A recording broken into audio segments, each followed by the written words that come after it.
Wizara ya Usalama na Masuala ya Ndani ya Nchi hii leo kwenye mkao wake wa kwanza kama naibu rais atakuwa anawaelezea Wakenya kuhusu wadhifa wake mpya pamoja na agenda za serikali. Mimi ni Mashirima Kapombe kutoka runinga ya Citizen, lakini niko na wenzangu kutoka mashirika mbalimbali ya habari. My name is Joel Chacha from K24 TV. My name is Michelle Ngele Odhiambo from NTV. And I am John Jacob Kuria from the Kenya Broadcasting Corporation. I am Ashley Mazuri from KTN. Good evening, I'm George Maringa from Cape Media Limited, TV47. Karibu Professor, na asante sana kwa muda wako. This interview will be conducted in both English and Kiswahili, so feel free to express yourself in the language that you feel most comfortable.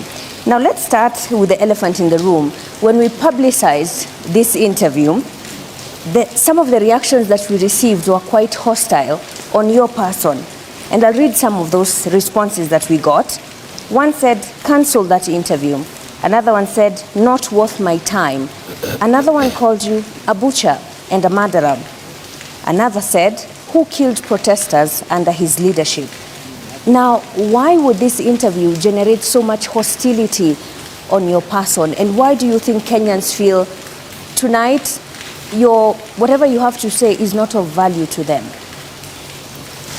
First, I appreciate and thank you for having me on this broadcast. It is, maybe I start by saying that not everyone is saying what you read out. There are others who are saying other things. But that is still okay because it is the right of the people of Kenya to express themselves on what they think about their leaders, especially political leaders. And therefore, mine is to confirm that because I've been in public life for a while, in various capacities, I have endeavored to do my best to my country. And I have no regret for anything. Maybe lessons learned, which is a common human thing that perhaps there are things I've picked along the way. But in terms of my public duty and commitment to our national interest, I have been extremely clear on what is expected of me in the various roles that I have played in this country. As Interior CS, where Kenyans feel that you oversaw massive brutality on Kenyans who are expressing themselves when they felt that their leaders were not representing them in the way that they should. Do you take personal responsibility for the murder of 60 people according to the KNCHR? Well, the violent protest that took place early this year and even earlier on in 2023 unfortunately led to loss of lives. Some of those lives were lost in various ways, including through police action. I have no reason to take responsibility for anything because the space of violence and encounter with law enforcement is a space which is defined by law. And the role of the Minister for Interior is defined in the Constitution, Article 245, on what that role is. That role includes providing policy guidance to the organs of internal security. The role of police operations are protected through the mandate of independent command of the Inspector General, and therefore police operations, especially in engaging protesters or people who are seen as breaching the peace, is the province for the independent command of the National Inspector General of the National Police Service. As far as I'm concerned, the 2 years I have been the country's Interior Minister, every single day of them, when I woke up to do my work, to make sure that the security organs of our country that protect our country from threats, security threats, perform their work, and should they require any policy guidance, that guidance is provided. And that's all what I can say for now. So you're saying tonight that you have no say whatsoever when the police misbehave? The Interior Minister has no role in police operations, according to Article 245. So you have no say whatsoever when they go wrong as a professor of law? I have a say, and I said it.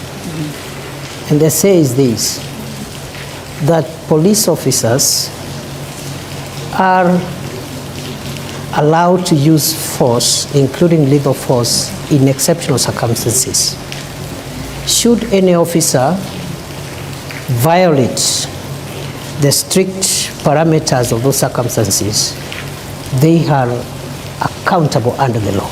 And we said many times, not once, not even in the context of the protests alone, but also in the context of the fight against terror and the fight against banditry and other organized crime. That any police officer who uses their firearm lawfully within the Constitution, including lethal force, has legal protection. But So any of them who exceeds the parameters of the Constitution is on their own, and the organs of accountability is not the Interior Minister. It is the agencies such as IPOA and the DPP and the rest.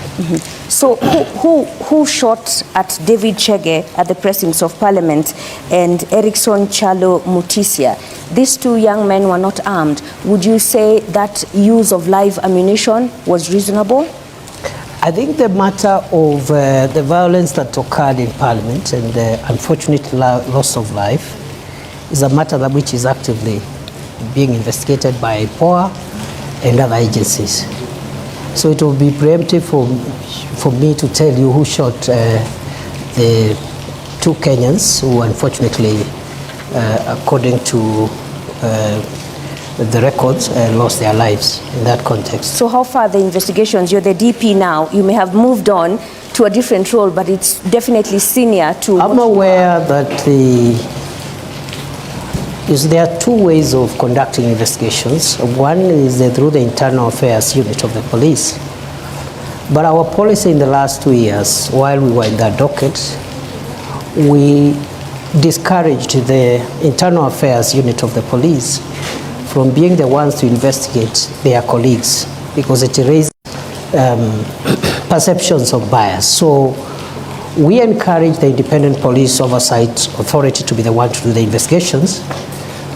The report I had when I left the ministry is that they had made some good progress. They reported to me they had some 6 files which are ready from the context of the riots and the violence around that time. But there has been a transition in the leadership of IPOA right now. A new commission has just been put in place. And the work of IPOA is led by commissioners. It's not led by the Secretariat. So the delay in the last 2-3 months could be associated to the leadership transition by IPOA. Ashley and George, you have follow-ups. Ashley? All right, Your Excellency, you have made a name for yourself as a defender of human rights. Are you proud about the events that occurred in June this year? I mean, this led to deaths of young, innocent Kenyans. Where does this sit as, to you, the professor of human rights, not as the deputy president, but as the professor of human rights? Any Kenyan, not to mention a professor of law, who would be proud by what happened in our country June, July, from whatever angle, would be inappropriately doing so.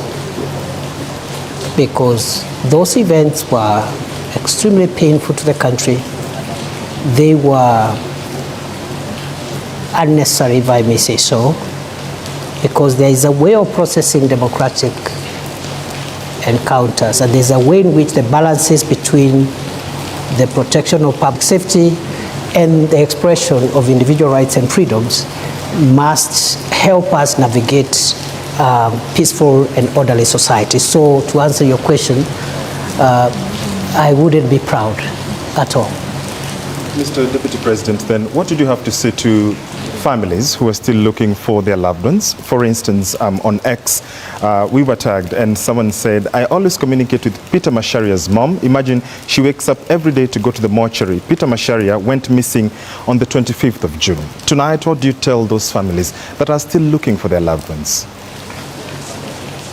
To the families who lost their loved ones or whose loved ones are still missing, I would say that it's unfortunate that this country went through what it went through in June, July. I hope that our country has learned the lessons and we will not get there again, because losing a loved one, having a loved one missing for months, almost half a year, even for a day, is extremely painful. And therefore, as I said when I responded to this matter earlier on, maybe not on this forum, it is very unfortunate, and we, including myself, regret that our country went that direction and hope that we will not get there again. Yet when they look at you, Professor, they say you are the face of, disappearances, abductions, deaths and murders on young people in this country. Do you feel that you're struggling to shake off that tag? Not at all, okay. Because it is not true. So I don't struggle at all. So then, Your Excellency, the families that were bereaved pleaded with the government of the day to help them with burial expenses. Did that happen? How much was spent? And there was a committal to compensate families that lost their beloved ones. What's the status of that, Deputy President? To the best of my knowledge, a number of families were given modest ex gratia support on a request basis and on a basis of confidentiality, because what the state does in a situation like that, when there is distress in the country, citizens are facing distress, we go out of our way for ways of supporting. But normally that support is support which, first of all, is not budgeted for, so we have to look for ways of, within the security budget, absorbing some of those costs. And if I recall well, a number of families were supported on an ex gratia basis. The question of compensation is a little more complex and will require guidance, because no law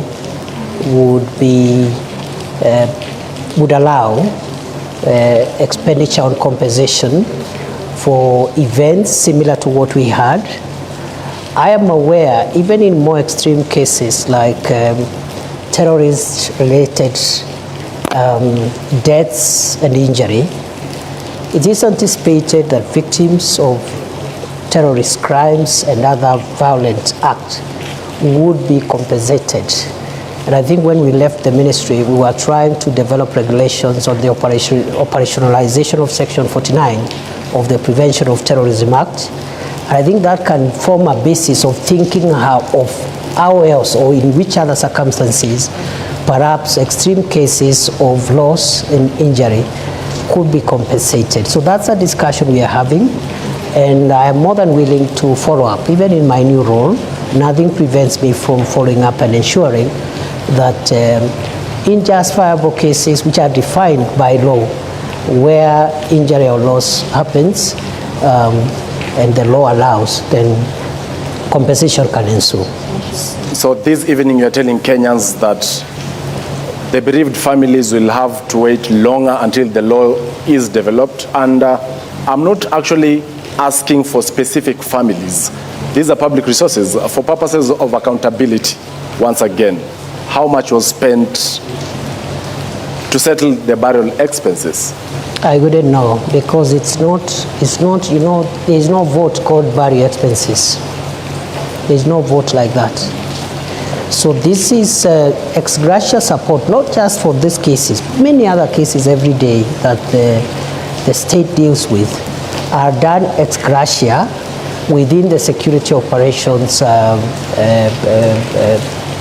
budget, and therefore it's not possible to pinpoint. This amount was used for burial because of the lack of a specific vote line. On the time frame for compensation? What about?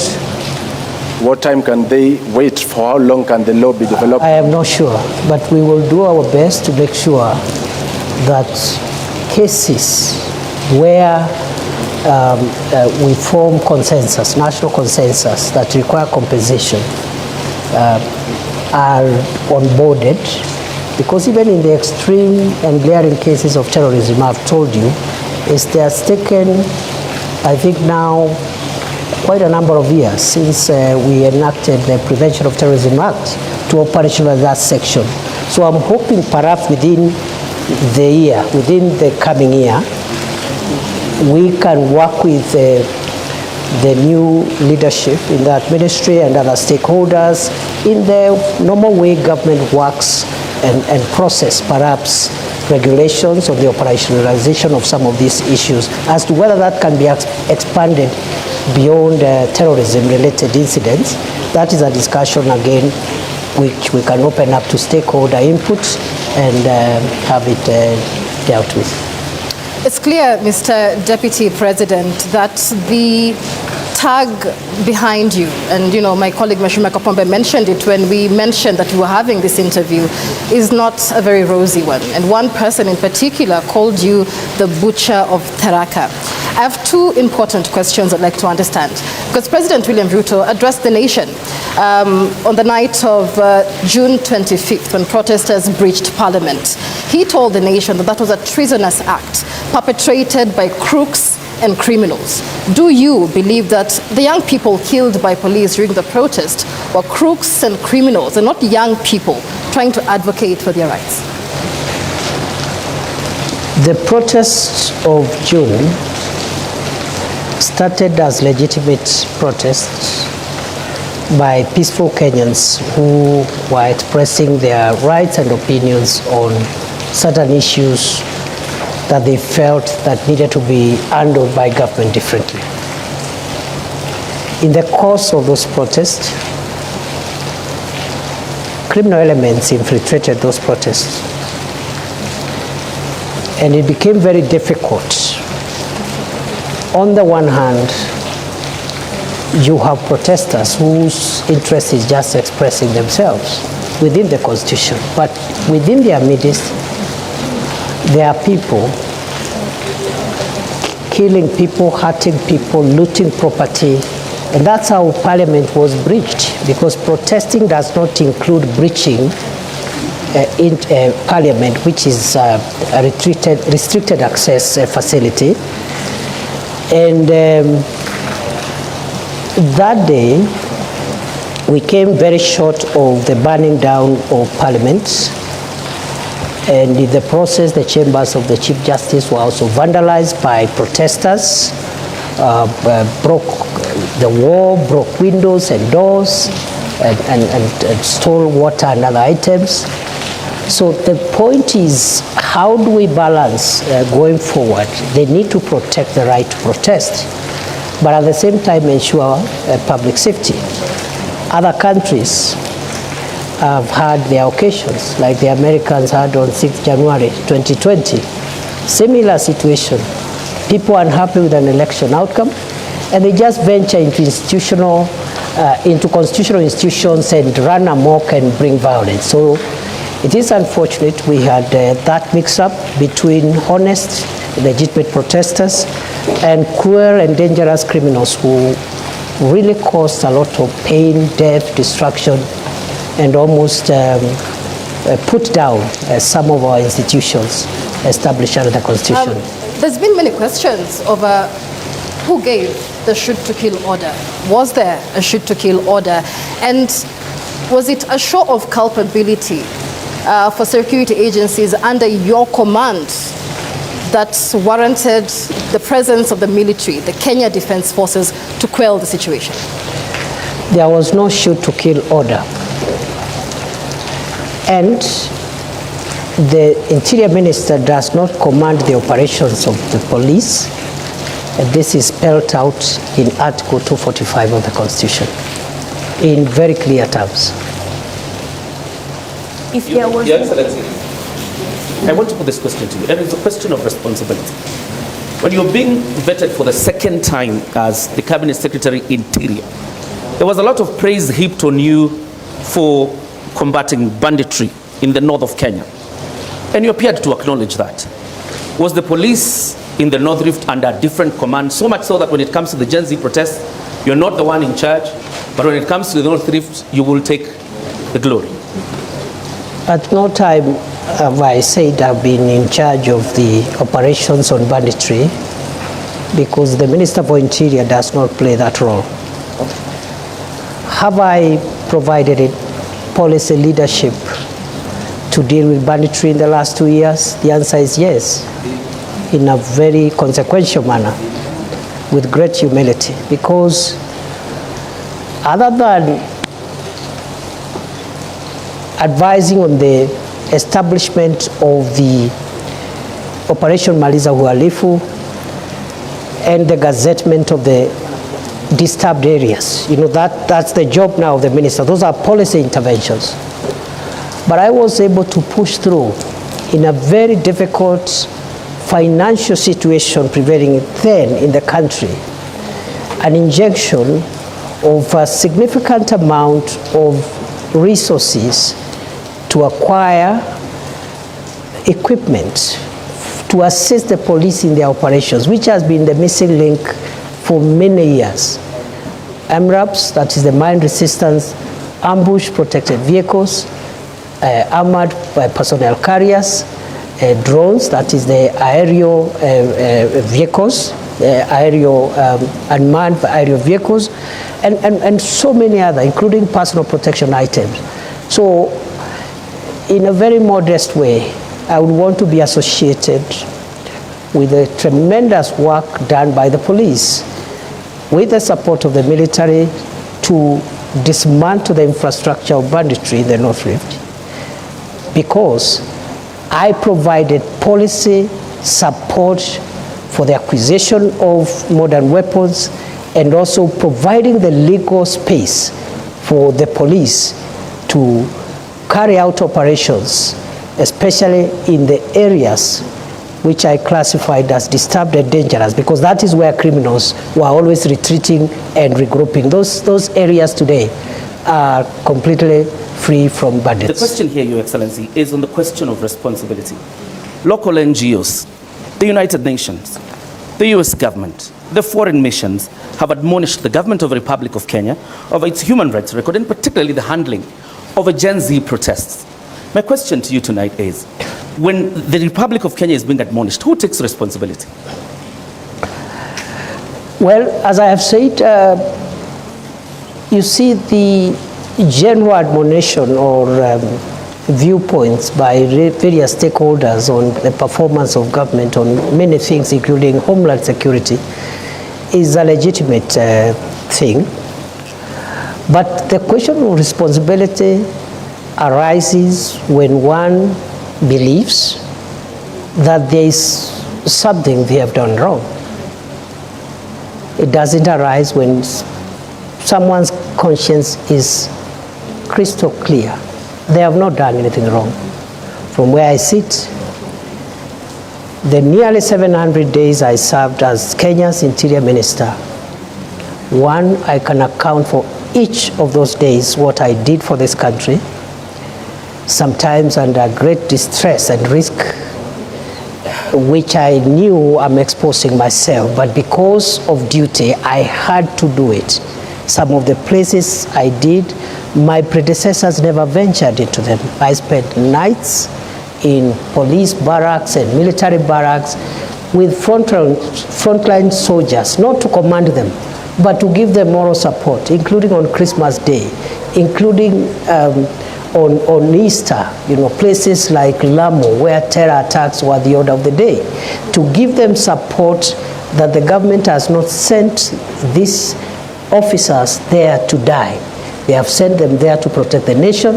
And as minister, my moral support and the policy guidance I gave, I think, was instrumental in a big way because of the feedback I have received from the officers. So to answer your question, therefore, I see, I am not saying that our Homeland Security system is perfect. It is work in progress. But responsibility is individual. It's not collective. I must remind you, Prof, and the viewers, that there's a lot of rain here, so we'll have to speak a bit louder so that we can be heard.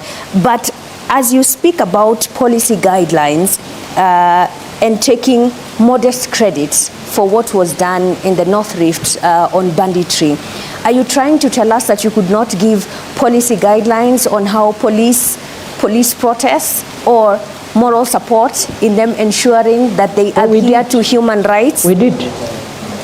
So what happened? What went wrong? What went wrong is what goes wrong when maybe, the operations, security operations are intense and emotive operations. It's not somewhere where an officer will be told, when you reach there, do this, do this, do the other. So what we have are general policy guidelines. For example, the use of lethal force is reserved when to apply when the life of the officer is at risk. So was any officer's life in danger? Allow me, Professor Kindiki, was any police officer in danger when David Shege and Enoch Chalo, Erickson Chalo Mutisia only had a flag and they were dancing outside Parliament? What threat did they pose to security officers at Parliament? That is a matter under investigations. If the circumstances you're reading out there is what happened, the officers will be accountable. It's as simple as that. And how long will that take? As soon as IPOA completes the investigations and forwards the files to the DPP. Criminal investigations are complex. They involve scientific assembling of evidence. It is not enough to rush suspects to court only for cases to collapse. And it is not uniquely a Kenyan issue. Criminal investigations, especially in a complex endeavor like the situation you're referring them to, take a bit of time, and therefore I'm hopeful that... Why were the police in mask? How complex was that? That we could again, not see who was ensuring security is not breached? You're just telling me what you think or saw, but it was which is part of evidence. It was on live TV. There are photos of police officers who are masked. I am you not can't identify them. I'm not disputing. But just telling you CS Interior, that is part of the evidence that is required to hold into account any person who may have been involved in that unfortunate incident you're explaining. Your Excellency, if you were to move this forward and probably look at why the public is on you. This is what you said on the 12th anniversary of the Supreme Court about a month ago. And you were talking about crucial jurisprudence.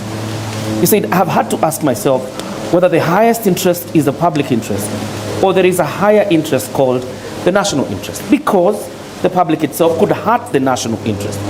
Public can be mobilized or mobilize themselves against national interest. First of all, where does this national interest sit in the Constitution? And number two, wasn't this an indirect proposal of a clawback on basic freedoms that are enshrined in the Constitution, Your Excellency? As you answer this, Your Excellency, you did say that lives of protesters need to be protected as you ensure public safety. Was the public unsafe during that period? Why did we get to that point? When I spoke at the Supreme Court reflection colloquium on public interest and national interest, some erroneously thought I was talking about government interest or even security interest. That's not the case. In fact, after that colloquium, I've had further reflection, because by the grace of God, I'm also a scholar. So I reflect on some of these things, and I have come to the conclusion that within our constitutional framework, we can categorize 3 forms of interest that could be expressed by members of the public, rather than 2, 3. One is popular interest. And the question I'm asking myself as a scholar and a student of constitutional law is whether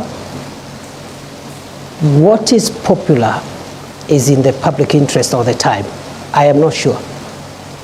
I am not sure that what is popular is in the public interest. I don't believe. Sometimes yes, maybe not all the times. But at the Supreme Court colloquium, I also asked, is there a hierarchy of norms in our Constitution such that we have public interest and national interest? And for clarity and avoidance of doubt, national interest is not government interest, and it's not the interest of, it's not security. What I had in mind is, you're aware, our Constitution allows the people of Kenya to express themselves in exercise of their sovereignty in 2 ways. 1, through elections. 2, through referenda. And then I asked myself, in fact, it was tailored to the judiciary, and I wanted to ask myself, if the people of Kenya, for example, agree and express themselves in exercise of their sovereignty to change the Constitution in a referendum and vote to remove the judicial arm of government, and they decide we don't need the judiciary. People are sovereign. In a referendum, they can actually remove the judiciary. And then I asked myself, since this is an outcome of a referendum, this is in the public interest. But is it in the national interest that really you can have a modern country, a democratic country without a judicial arm of government? But these are 2 different scenarios, DP, because this was about taxes that Kenyans felt were unfair, and their leaders at the were Supreme not Court, listening to I them. was not talking about the protest at all. You can look at my statements. I was not talking about protest. So what do you... We were reflecting on what the Supreme Court has helped us to understand about our Constitution, and I was inviting the Supreme Court judges to start thinking whether, even as we express our sovereignty, we have what we call bedrock things that we cannot touch. I'll give you another example. If the people of Kenya meet and in a referendum, they overwhelmingly vote, so it is popular, it is in public interest, and they vote to change Article 4.2 of the Constitution that says that Kenya is a democratic multi-party state and creates a monarchy or another form of government that is not democracy. It is in the public interest. It is popular. It's in the popular interest. But is it in the national interest? My answer is that it is not.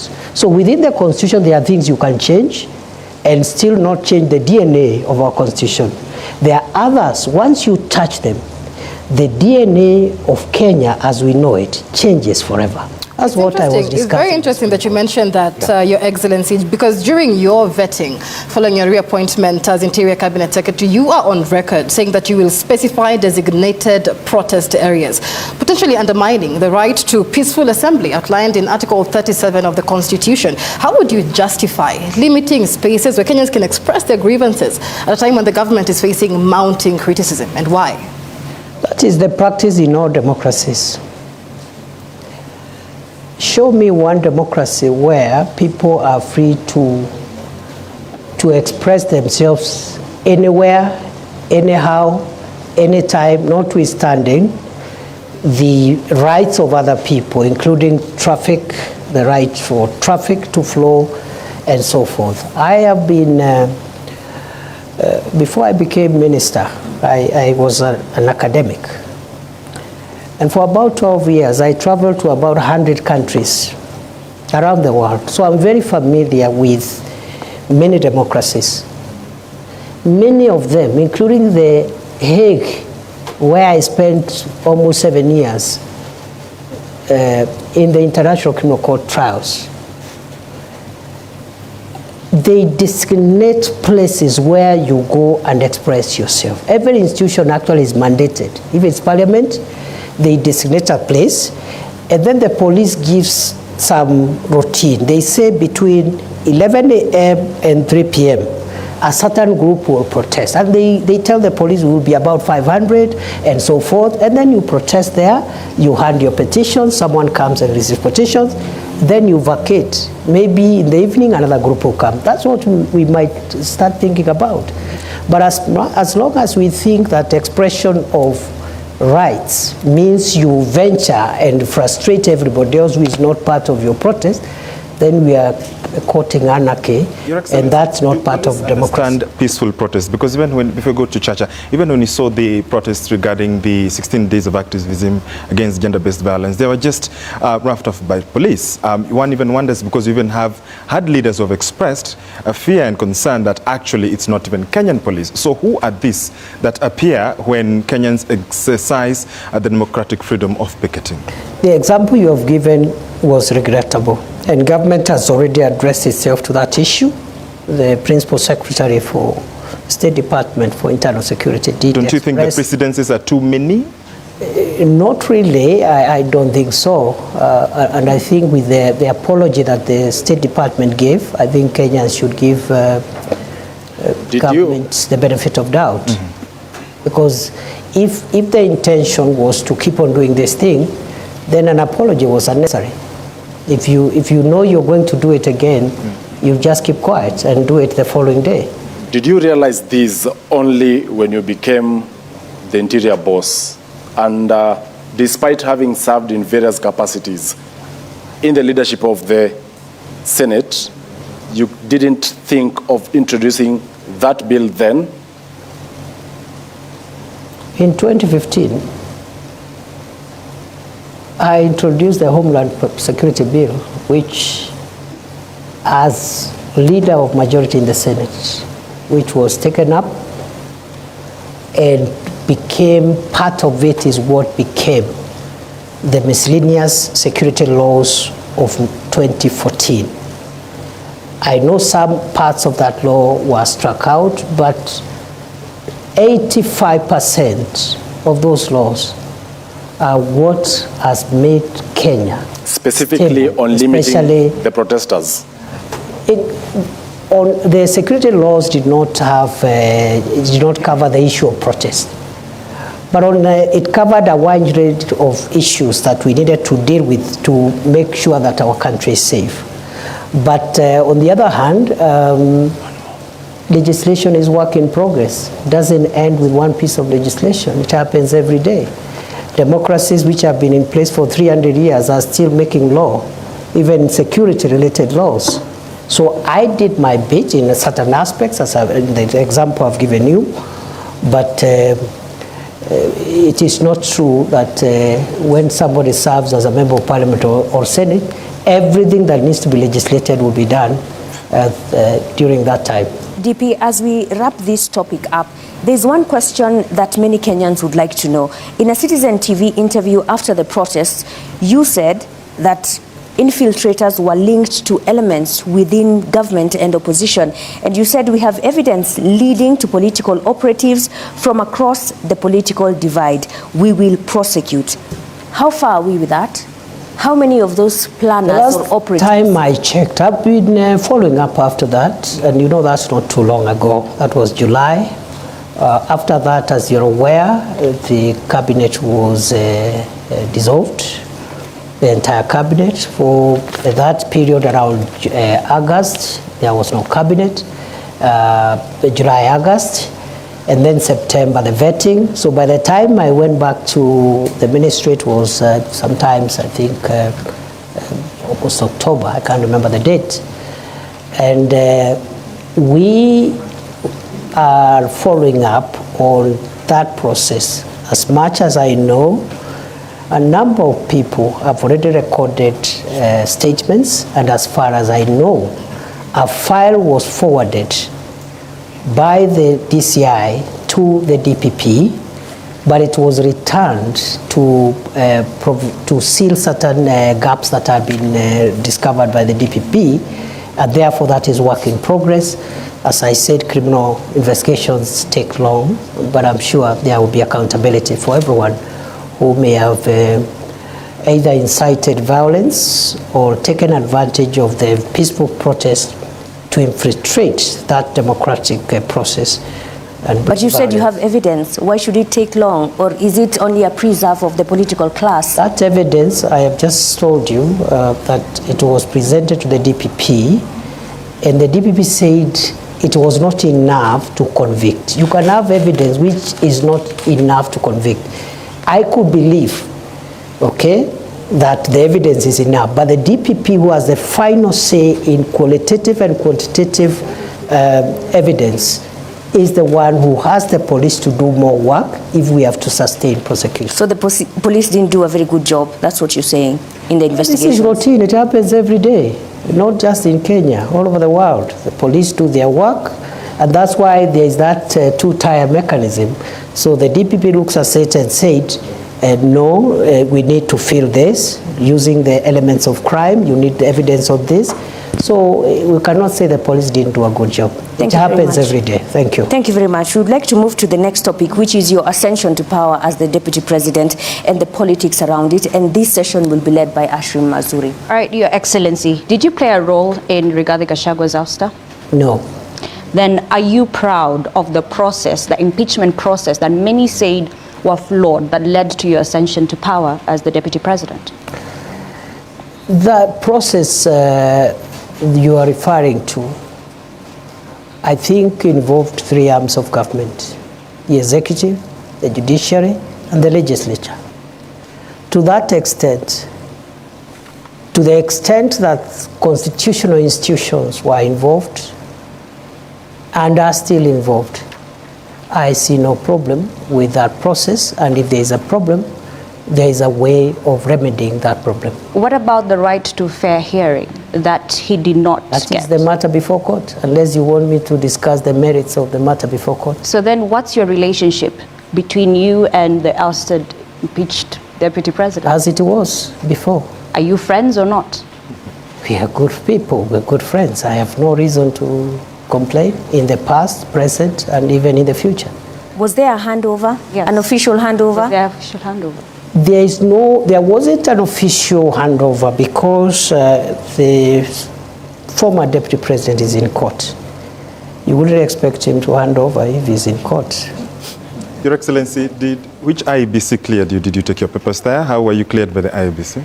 There is no requirement to clear a Deputy President who ascends to office by virtue of Article 145 read together with 150.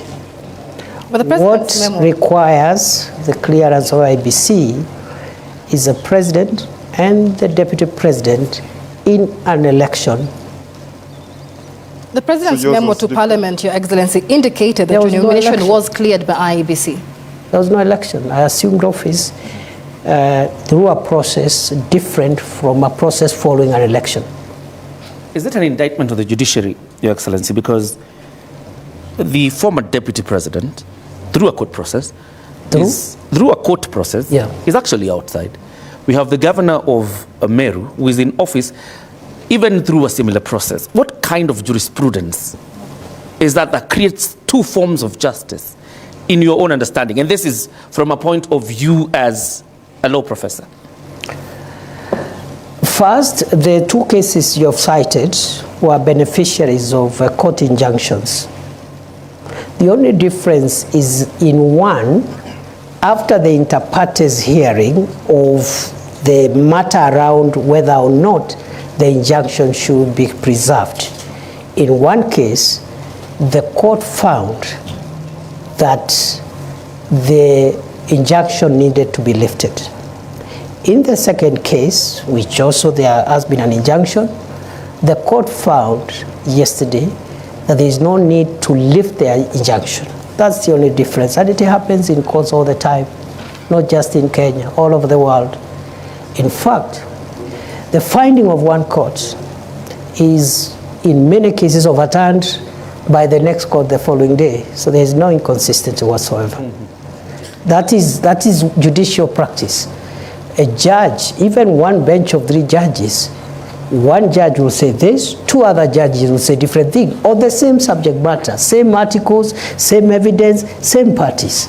That's how, that's the independence of the judiciary is not just institutional. It is individual, it's decisional. Every judge carries decisional independence. Your predecessor, Your Excellency, says the reason you ascended to this position is because you are a yes man. You cannot mount any challenge whatsoever to the president. I'm putting this question to you tonight. Are you your own man? Are you a yes man? I am my own man. On the second issue, I would like to respond as follows. My understanding of the role of the deputy president is not to challenge the president. It is not in the constitution. It is not in any law. It is not in any practice. That is not the job description of the deputy president. As to whether the deputy president can advise the president, the answer is yes. The oath of office I took has a clause that asks me to faithfully advise the president when my advice is sought.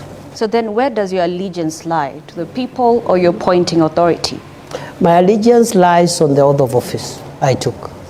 You look at the oath of office, it will tell you where my allegiance is. And are you proud of the people of Kenya, to the nation and the national interest?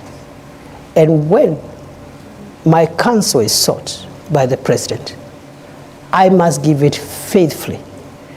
And faithfully doesn't mean that I do it on the podium. Does it but it means I have to be faithful, and faithfully means it could be different from what the president thinks. DP, are you proud of the manner in which you became deputy president? In 2022, you were a front runner to be running mate to Dr. William Ruto, but you did not get that position. And you actually said you were going to take a break from politics. Are you now proud that 2 years down the line, you are the one who has taken that position after the impeachment on the person who was picked over you?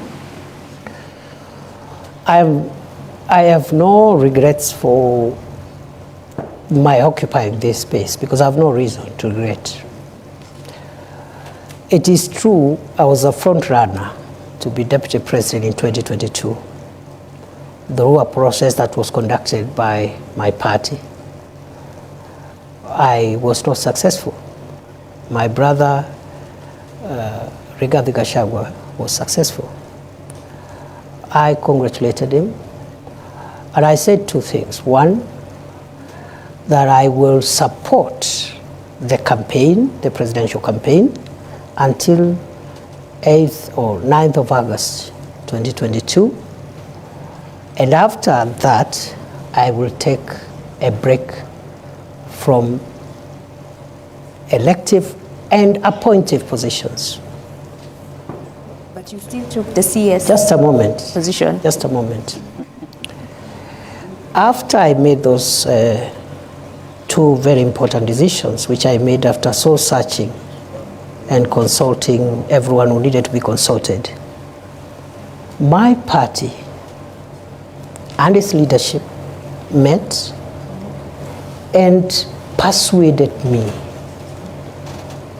as a member of the party, because I didn't say I'll leave the party. I said I'll campaign for President Ruto and his deputy, but after that I'll not be running for any office. I'll take a break for 10 years. And therefore, the party met and persuaded me to change my mind and accept an appointive position as Minister for Interior, which I accepted. That's all. Are you the kingpin of the Mount Kenya region? Which office is that? Of course, you are endorsed by a section of members from majorly the East, where you hail from. You never dismissed that. Which office is that? Your Excellency, other than the kingpin issue, there are a majority of members of parliament who met in Nanyuki from the Mount Kenya region, that is before you ascended to the office of Deputy President, and endorsed yourself as their link in government. To the executive. You have ascended to that office now. Are you now, have you ceased being their link? Maybe you should ask them. Because I think the members of parliament, because I didn't say it, they said it. So maybe they can say it again if they wish, but to the best of my recollection, those members of parliament had expressed frustrations in getting their constituency development agenda through to government because of the breakdown of relationship they had with the former occupier of this office. And therefore, they asked me whether I could convey their needs to the president. And because I was a member of the cabinet, I saw no problem with that. But whether or not they would continue asking me to convey their messages, it's up to them to decide. Your Excellency, that region. Sir, you come from that region, the Mount Kenya region. Tharaka Nithi, where you come from, is nestled in Mount Kenya region. I want to know, because Kenya Kwanza had promises it made towards the people of that region. So who will be pushing for the implementation of these promises? That region, like other regions in Kenya, has very many elected leaders. The office I occupy now as Deputy President is an office of the Republic. Unlike other leaders, for example, who have a subnational mandate. And therefore, the way I see it is that the people from the region you're referring to, which happens to be where I was born and raised, have a right, just like the people from the coast, Western, Nyanza, Rift Valley, Northeastern. They have a right to use this office, because it's a national office, to channel their needs, interest to the government. So I see no contradiction, I see no change of position, and the only thing I don't understand is this thing about the kingpin or something. I don't understand it because there is no office like that. Well, and are you still hopeful, and do you think there is a possibility of you becoming William Ruto's running mate come 2027? How would I know? Your Excellency, then you've talked about development and, those members of parliament using this office to lobby for development. Shouldn't then development be a democratic right so that then there is no need to lobby and to push for it? That's not true. The reason you have subnational representation of political leaders, members of the National Assembly, members of the Senate, their mandate is subnational. A member of the National Assembly represents the interests, priorities of the constituency where they are elected. Of course, in the context of a broader national perspective, because some of the things that they want them passed are not projects and programs, they are legislative in nature, and you require the parliament as a whole to support you. For example, recently we had a Sugar Act sponsored by a member of parliament from Western Kenya, where sugar is mostly grown. But it required the votes of the member for the members from Northeastern Coast, where there's no sugar, and Central, to pass it. So the point is this: it is not true to say that a member of parliament does not need to articulate the interest of their people, because they are elected purposely for that. They are elected to articulate those interests and convey them either to the executive, to the legislature, and make sure that those interests at that local level are realized. During your inauguration, when you took oath of office, your boss, the president, Dr. Ruto, said he felt he was a lone voice in the executive. From your interaction, 50 days in, is he still a lone voice? And perhaps you interact with him, he's your boss. I really don't know. Do you think you're fulfilling? I really don't know. Do you think you're fulfilling how he's that? feeling? Yeah. Because again, that's not in my place. I wouldn't know how he's feeling at the moment. All I can say is that I'm doing my best to do my constitutional duty. That constitutional duty is being principal assistant to the president and also helping him in the delegated assignments that he has given me, and I'm doing my best. How he's feeling now, I cannot be, it's not in my place to tell you how happy he is or do you think he's confident of what you're doing? Is he happy with I think your work? so. I have no reason to doubt that he's confident. You've been deputy president for only 50 days now. What would you say is the qualitative difference between you and the former deputy president, given that the operating environment hasn't changed? It would be very improper for me to start comparing myself with my brother, the second deputy president. The president has spoken very highly of your leadership and your contributions, as my colleague George Maringa here says. If the president feels that he has accomplished his key goals and decides not to run for re-election, would you consider running yourself? Do you believe that you have what it takes to run the country? That question is an unfair question. Am I allowed to complain? Why is that? It is an unfair question because I have just been entrusted with a very serious and grave national responsibility. What is weighing in my mind now and what is really, really occupying me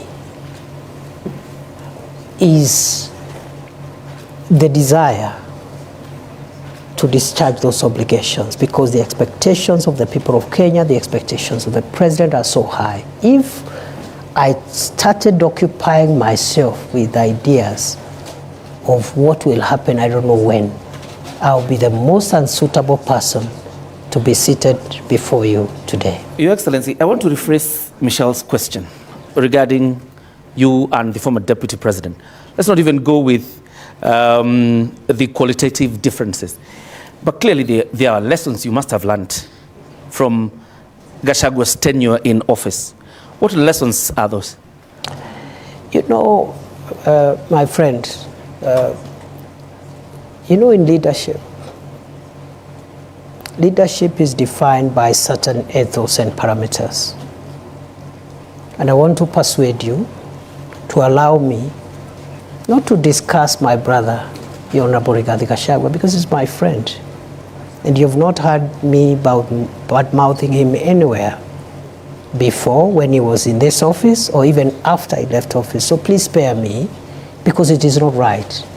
It is wrong to start comparing myself with the predecessor or someone who occupied this office now or in the past, or a person who would occupy it in the future. Are you being cautious, Your Excellency? The region you come from is very restive, and it's quite a significant, it has quite a significant portion in terms of votes. Are you being cautious now when I ask you the question of lessons you've learned? Are you being cautious not to antagonize the former deputy president? I have no reason to antagonize anybody. For what? Your Excellency. Your Excellency, perhaps just to buttress on what John Kiore said, when it comes to lessons learned, many have said that the seat that you occupy now, the deputy presidency, has some sort of curse. They've called it the curse of the deputy presidency. And every individual who's held this seat has had some sort of, falling into political oblivion. Do you believe that you have the magic wand to change this so-called curse of the deputy? I don't believe any seat is cursed. Let's start from there. Secondly, I don't think it is a priority to start thinking whether I will survive in this seat or not. As I have said, What is weighing in my mind, the same way when I became Interior Minister, and the North Rift was in that shape, Lamu, Boni was in that shape, and Northern Kenya was that shape. I told myself, including the passport crisis, I said, if I will last here for 1 year, I want to try my best and have these challenges under control. So for me, I cannot start now entertaining myself on what will happen to me, whether I'll succeed here or there. That's not for me to determine. It's beyond me. What is within my reach, what is within my control, is the focus to deliver on the job. As to whether I survive or what happens, that is not within my reach, and I cannot control what I cannot control. VP, we need to move forward to the next topic, but I would like to end this with this question. The mountain which you seem to be avoiding is hostile ground right now, and not just the mountain. The government is struggling with its popularity as the president's principal assistant. How are you working to change that perception of Kenyans? And more so those who are...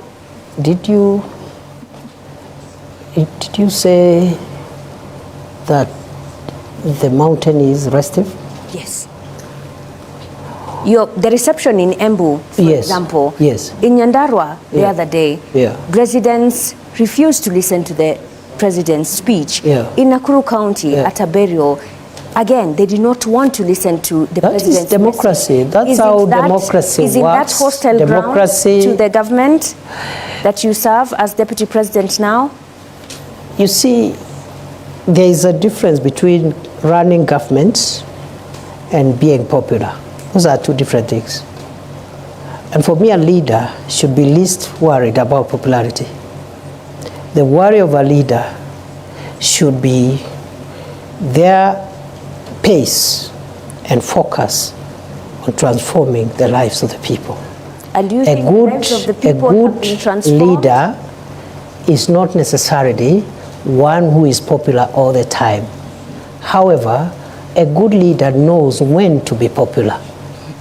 Don't you think that popularity has gone down because Kenyans' lives I really don't think so, negatively? because at the moment, President Ruto and his administration now in the midterm is not in their priority to look for popularity. There is no election taking place.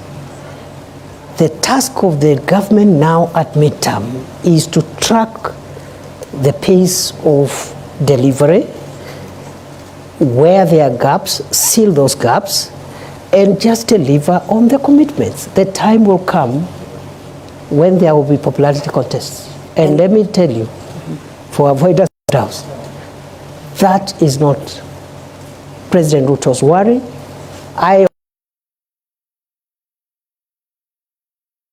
Now we'll lose it, time will elapse.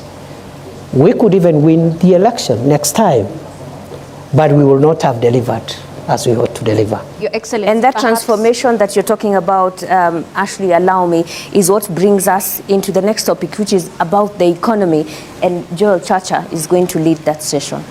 Well, the government of the day boasts of a 2.8% inflation rate, which is a 17-year low.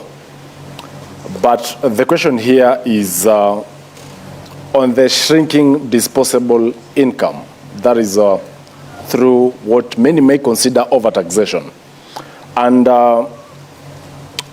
the purchasing power, hence, is low. How are you working to ensure that there is money in the pockets of Kenyans? Thank you.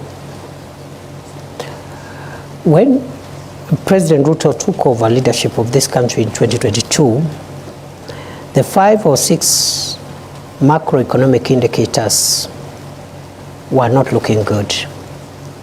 And I need to clarify now that I have this opportunity. Many people think when we project that time frame so that to show the distance we have covered, we are casting aspersions at the previous administration. That is not true. Kenya got to where it was in 2022 because of factors mainly beyond the control of President Uhuru Kenyatta, because the country's economy was shut down for nearly 2 years by COVID-19. No economic activity.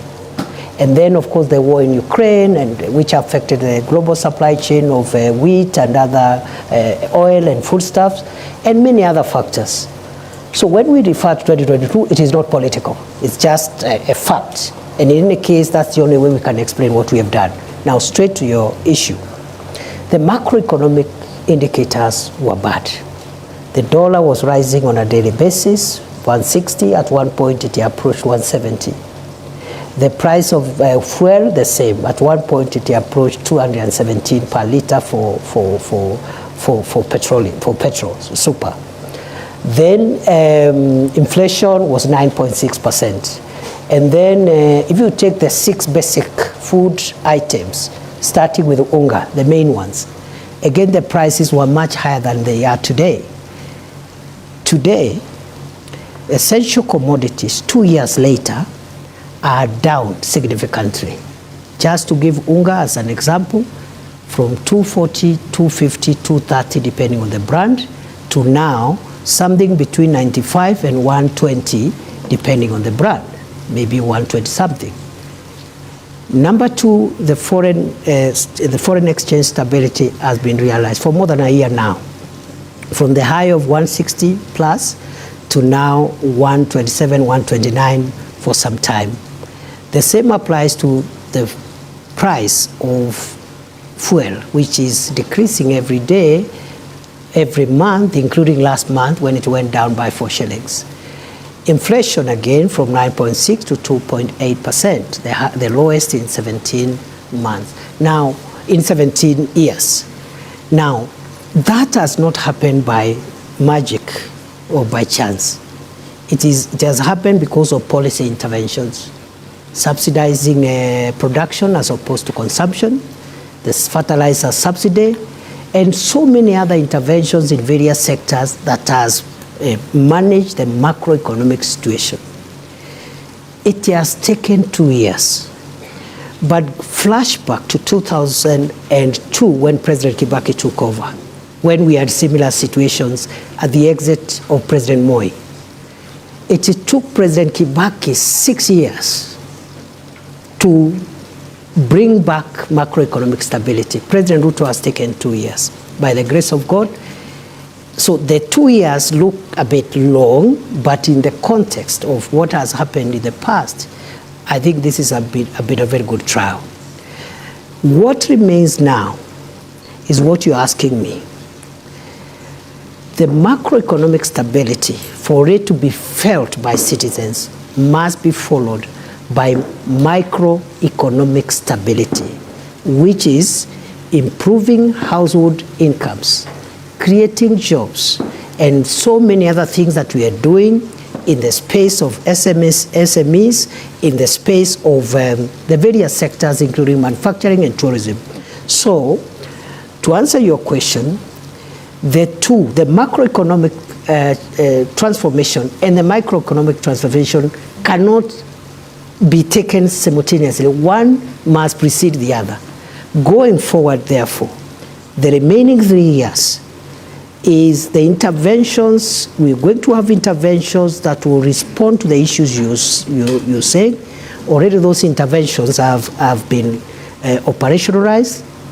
They are on course, creating jobs through the 3 major prongs, creating jobs at home, creating jobs online, creating jobs even overseas, and then also other interventions that will enable disposable incomes in the pockets of individual citizens. But going forward, that really it can only be achieved when the whole problem begins with our budgeting. For instance, despite the challenges faced in the fiscal year 2024-2025, your projections in the next fiscal year for 2025-2026, you're looking at having a budget of 4.25 trillion Kenya shillings, with the revenue, ordinary revenue, actually crossing the 3 trillion mark. that basically will translate either to more debt, because already we will record a 759 billion fiscal deficit, but at the same time, we are forced to actually impose now the taxation on Kenyans, because last year we only got 2.1 trillion in terms of ordinary revenue. So why this shift over ambition on ordinary revenue collections? Again, in 2022, the fiscal deficit was more than 8.2% or thereabout. And that means the gap between revenue and expenditure. It was at 8.2%. This administration in 2 successive budgets has reduced it. Currently is at 4.3. On paper, because of revenue shortfalls. That shifts towards the end of the fiscal year. Yes. And you are forced to bring a supplementary budget. We are forced, but in all fairness, where the fiscal deficit is now is not where it was in 2022. And in fact, I am confident the Treasury will bring it further down this year. But more fundamentally, it is not in our priority of things to generate more revenue through perhaps more taxation, to answer you directly. What we are doing is that we are reviewing tax policy, because that's where you can still get more revenue, not by imposing new taxes or higher taxes, but by adjusting certain tax policy instruments that gives you more revenue. You heard the Minister for Finance and the National Treasury the other day explaining how the Treasury is entertaining a possibility. Of course, it has to go through public participation of even relooking at VAT, what the VAT should be like, maybe try to bring it down, and other taxes as one of the 5 pillars this administration is putting in place to ensure that tax is a bit more accommodating, more people are bearing the burden of tax without necessarily compromising revenue. Number 2, Kenya's debt right now is in a better place than it was in 2022. 11.3 trillion is better? It is better in the sense that, debt is calculated in 2 ways. First, as an absolute figure, which is what you're citing, but also as a percentage to GDP. And in other words, many countries... At what percentage is it? Already at distress, 68%. You call it distress, it's not. If it was, the IMF would have said so, and I'm sure the IMF has not said so. Yeah, Your Excellency. They are just warned us that we need to make sure that it doesn't enter into the red zone. But 55% plus or minus 5 is what is allowed by our law. The point is, it's not even about percentage also alone. Many countries, including developed countries, are highly indebted. The US, for example, the US debt is about almost 120% of GDP. Japan is 250% of GDP. 248, 250. So and many other countries. Singapore's debt also is in the hundreds. However, what we need to do, let's agree that what remains ahead is that our revenue generation measures must not lead to higher taxes. It's not a must. Number 2 is that the area of debt, we need to be careful so that Kenya does not enter into the unsustainability zone, and we are managing that. DP, naomba kidogo, wakati ambapo tunazungumzia masuala ya uchumi, kuna wengi ambao wanahisi kwamba mnasema maneno mengi, maneno makubwa makubwa, lakini la msingi ni kwamba biashara nyingi ziko katika mazingira magumu. wengi wamefunga biashara zao, wengi wamelalamika kwamba hawawezi kuendeleza biashara zao kutokana na zile sheria ambazo zilizoko na zile sera ambazo zinatolewa na serikali. Labda unaweza kuwaeleza wale wanaokutazama leo hii ambao wameshindwa kuendelea na biashara zao, ni mikakati gani kama serikali mnaweka ili kuhakikisha kwamba hizi biashara zinaweza kuinuka na wanaweza kupata pesa mfukoni? Asante sana. Ni kweli biashara nyingi zinapitia changamoto nyingi, na ni kweli wananchi wakiwemo wanabiashara wamelalamika na pia wametoa mapendekezo ya sheria ama sera ambazo wangetaka tuziangalie upya.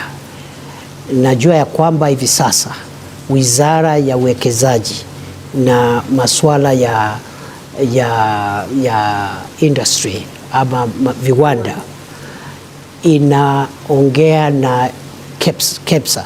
KEPSA ni ile Private Sector Alliance ama kikundi cha wanabiashara katika sekta ya binafsi. Wanajadiliana kuhusu mambo mawili, na jana wamekuja hapa kunipatia mahali wamefika katika majadiliano. Ni leseni gani ambazo tunapaswa kuziangalia upya, na vile masuala ya ile levies ambazo zinatolewa na mashirika mbalimbali.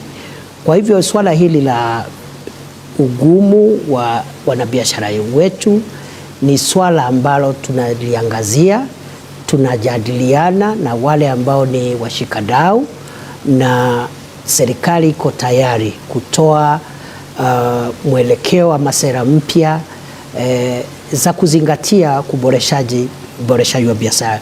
Ile jambo ambalo limesema, manake watu wanakwenda Krismasi hawana hela mfukoni, watakula nini sikukuu?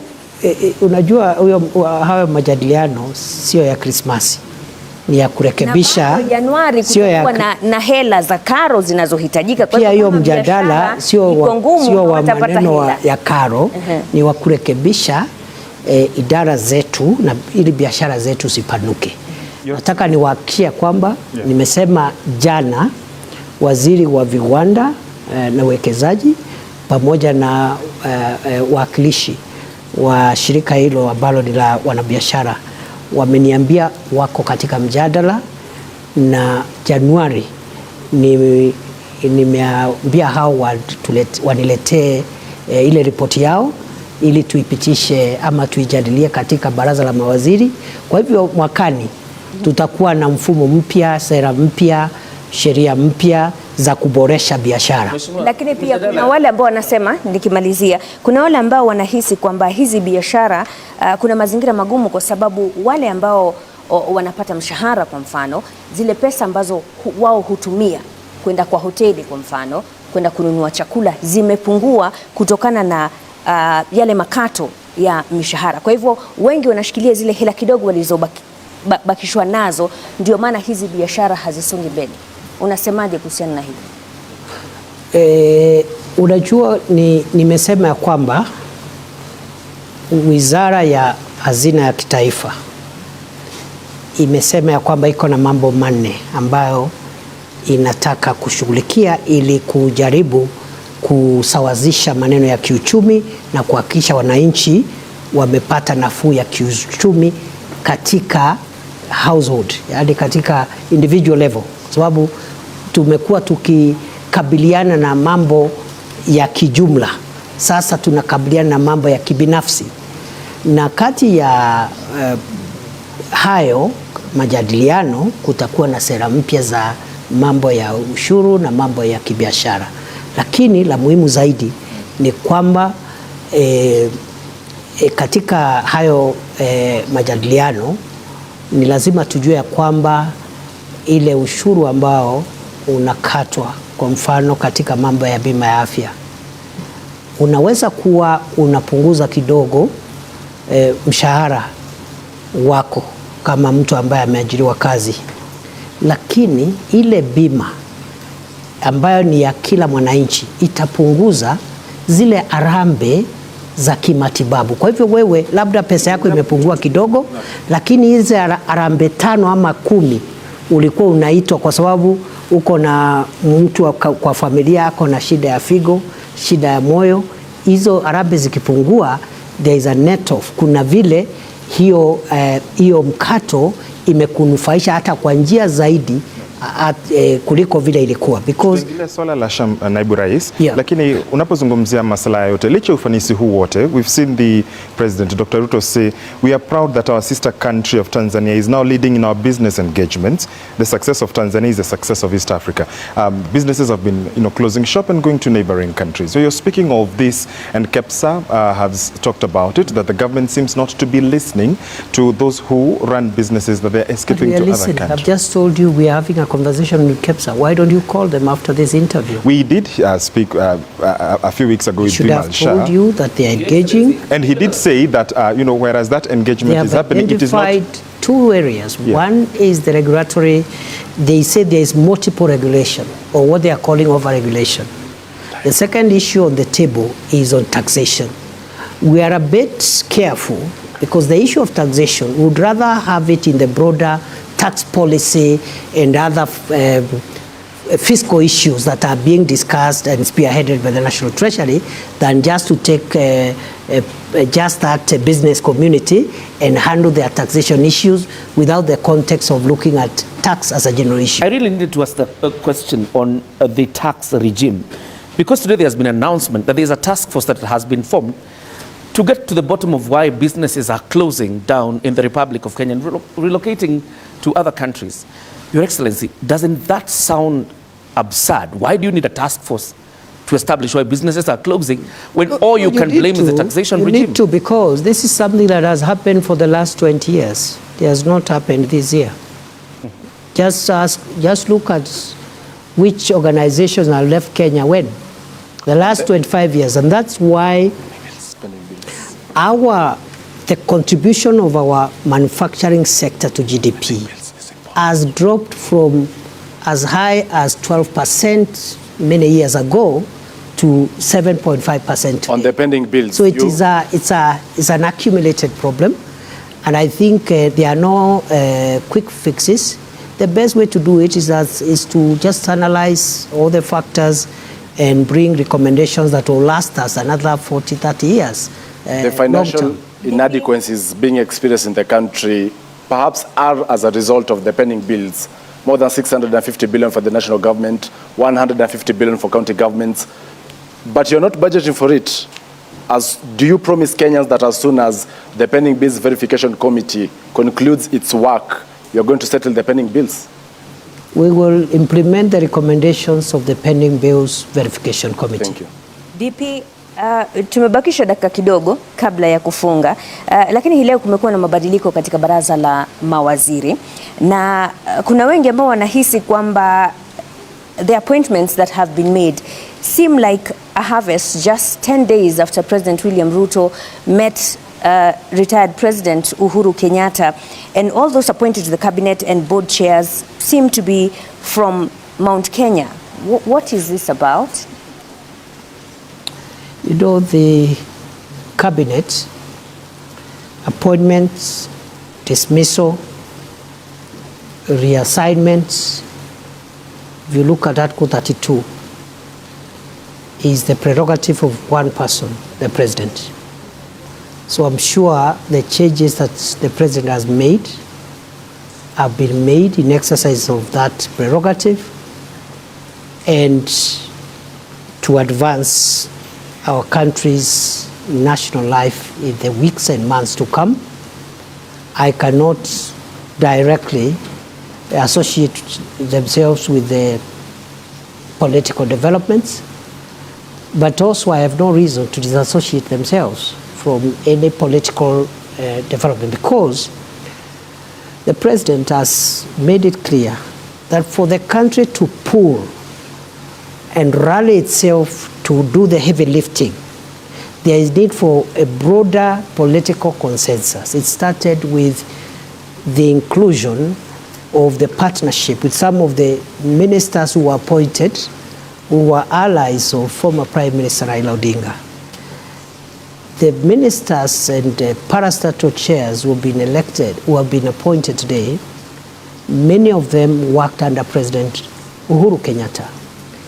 That is in the spirit of broadening political consensus so that we can focus not on political competition and the quest for political survival, but on pulling the heavy agenda that we need to pull to transform Kenya and carry everybody. But there are those who many Kenyans feel duped or betrayed by the Kenya Kwanza administration, because during the 2022 election campaign, the hustler narrative was the cornerstone of the Kenya Kwanza administration, a break away from traditional political dynasties to more ordinary Kenyans, right?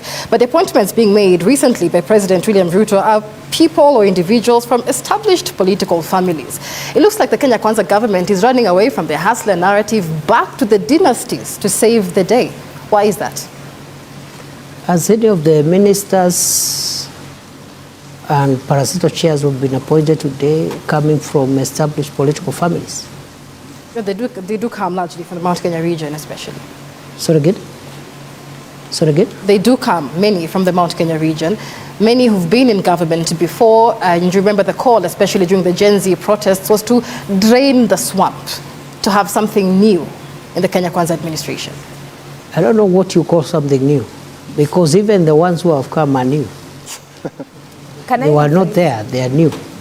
Allow me to rephrase her question, because this is what Kenyans feel, that the political class has regrouped and forgotten about what Kenyans want. What would you tell them tonight? I don't think so. First and foremost, as I said, this is not time for politics. Let's start from there. That time is coming. And we will all do politics and do it so well. Right now, it's time to do the very, very delicate and important work of pushing the country's development agenda. So the issue of, I don't know, who has betrayed who has regrouped with who, for me, the timing is wrong. Okay. And for Kenyans who are expressing their democratic views about some of these developments, they have their time when it is election time to express themselves on what they think about those in leadership.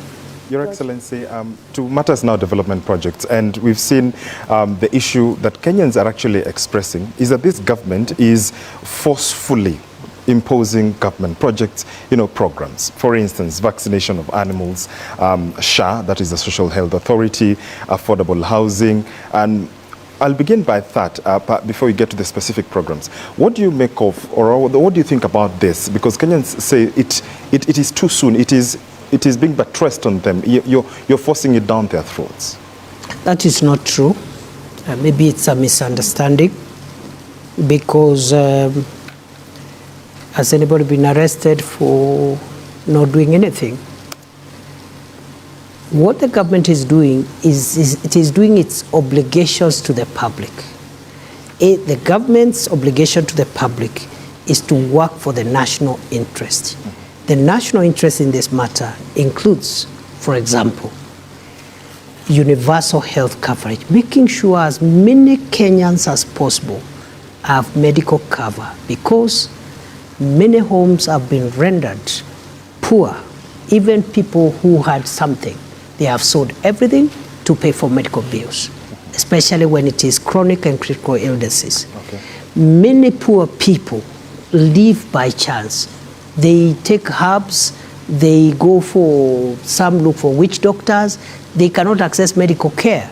So we are saying, what government is saying is that it is in our interest as a country that every Kenya has an insurance, a medical insurance. It is not taking people to court for not having a medical insurance. Those are two different things. Okay, fine. The same with vaccination. What the government is saying about vaccination is that we have certain targets as a country to grow the livestock and that value chain around livestock and livestock products. For us to reach those targets, we need to access European market, the Middle East market, and even the regional market under the African Free Trade Area. And then also under economic EPAS, the partnership between Kenya and the European Union, which we signed last year. In many of these markets, our products are being denied access And one of the requirements is sanitary and phytosanitary standards. That is to say, health-related standards. One of the requirements for us, for example, to meet our export demand is that your herd must be vaccinated. And what we are rolling out is a vaccination program which has always been there for 40 years, but because there has been no campaign, high-level government campaign, we've been vaccinating about 10% of livestock. So many of our livestock are rejected when we take them out either as live animals or beef because of the vaccination question. And so it is purely a disease control issue. The vaccine is developed by Kevevapi in Kabete, by Kenyan scientists. It has always been used. It is only that we are doing a campaign to make sure, other than vaccinating only 10% of livestock, we can have 80, 90, 100% vaccination for purposes of getting market access, exporting livestock and livestock products even to other countries. DP, it's good that you, before you go to affordable housing, Ashley, because we are still on the vaccination issue, you may be explaining a very good thing for the country, but are you aware that citizens are agitated by the language of their leaders?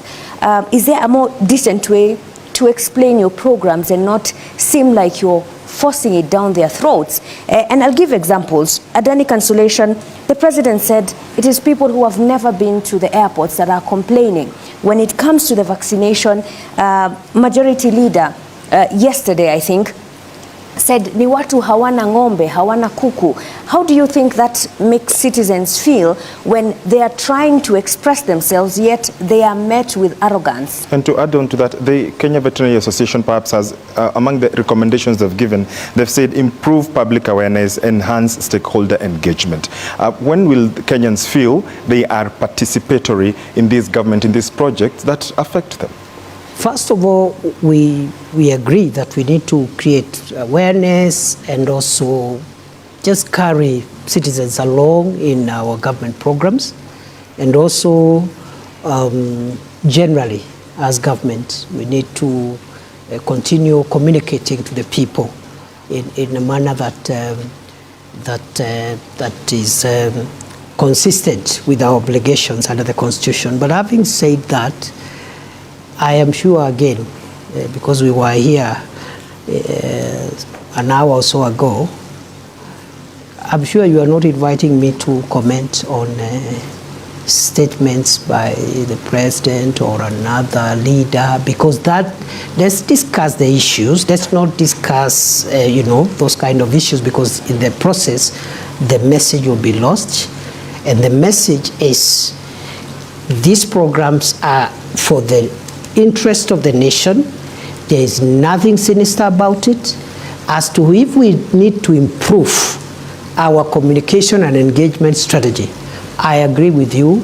It is work in progress. We need to keep on improving. There's many questions, Mr. DP, whether these questions are really for the interest of the people. We, as the media, have reported every day, Kenyans are deeply frustrated with the Social Health Authority. Many, in fact, say NHIF was working. When you come to issues like affordable housing, we were told there was public participation, despite public discontent. When it comes to livestock vaccination, the same thing. Is the government hiding behind the facade of public participation to pass unpopular programs, knowing very well that there's no legal binding framework on public participation? And so the government really isn't bound by Kenyans who say we don't want SHA. We'll go back to what we said earlier. The government must continue listening to the people and getting input from the people. But the government also has a duty to carry out programs for the transformation of the country. Some of the programs that will transform Kenya may not be popular now, but they'll be popular sometime. So is it Singapore, for example, which many people praise, one of the factors and anchors that took Singapore, where it was among other anchors, is the housing anchor. And today, if you look at the Human Development Index, Singapore is up there, and one of the variables is housing, because almost 99% of everybody has a decent home. So, and it was unpopular at the time when the Singaporean leader was bringing this program. It was very unpopular. In fact, it had a component of compulsory savings. But today, many years later, after this leader left the scene, the people of Singapore are very happy that this project propelled their country into the first world. So I will end with what I started with, that what is popular may not even be in the public interest. And sometimes what is in the public interest may not be in the national interest. And the work of government is not to look for popularity. Popularity is a function of elections, which we do every 5 years. And every politician has a way of transacting with electorate to look for popularity during election. In between here, it is to engage the people, listen to the people, which we are doing. In many instances, we may not be perfect because government is a human endeavor. Like any other, we are not 100%, but we are continuing to listen. And as the President said during the State of the Nation address, listening is a full-time occupation of every leader. Thank you very much. And therefore, these programs may have the kind of, the consensus is not yet there, but they will transform Kenya. And many years later, when many of us who are in this space are not even here, Kenyans will come in succeeding generations will be grateful for the housing program, the universal health program, the agricultural reform program, and all the other programs that this government is rolling out for the transformation of Kenya. Thank you very much, Deputy President, Professor Abraham Kithure Kindiki, for your time. And I think Kenyans tonight will be waiting to see what will happen next in terms of how you listen, how you communicate, and how you take action after you have made promises. Asante sana. Mimi nimekuwa wako Mashirima Kapombe kutoka runinga ya Citizen. Joel Chacha kutoka runinga ya K24. Michelle Ngele Odhiambo, NTV. John Jacob Kuria, KBC. Ashley Mazuri, KTN. George Maringa, TV47. Usiku mwema mtazamaji.